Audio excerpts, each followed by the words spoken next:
آپ کس قدر پریشانیوں اور آزمائشوں سے گزر رہے ہیں، انہیں نہ کوئی سمجھ سکتا ہے، نہ کوئی آپ کے لیے محسوس کر سکتا ہے، نہ کوئی آپ کی تکلیف میں آپ کا ساتھ دے سکتا ہے۔ یہ دنیا انسانوں سے بھری ہوئی ہے، سب کے اپنے اپنے مسائل ہیں، نہ آپ ان کی تکلیف سمجھ سکتے ہیں نہ وہ آپ کی۔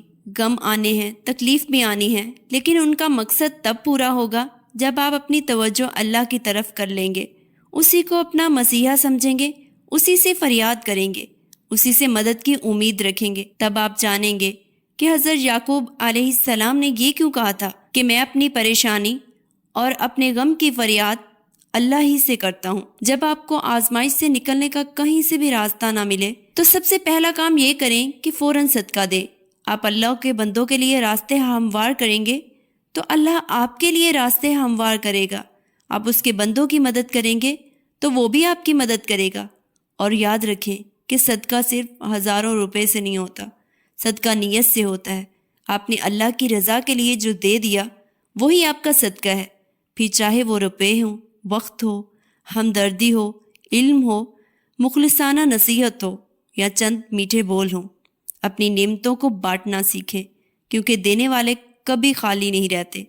اور قرآن میں اللہ نے فرمایا کہ ایسے دینے والے لوگ جو اللہ کی رضا کے لیے دیتے ہیں اور دے کر جتلاتے نہیں ہیں، ان کا اجر اللہ کے پاس ہے، انہیں نہ کوئی خوف ہوگا اور نہ ہی وہ غمگین ہوں گے۔ قرآن انسان کی پوری زندگی بدل سکتا ہے، لیکن اس کے لیے شرط بھی یہی ہے کہ آپ اسے ساری زندگی پڑھیں۔ سالوں بعد، ہفتے بعد یا پھر مہینوں بعد ایک دن اسے پڑھ لینے سے زندگی اچانک سے نہیں بدل سکتی۔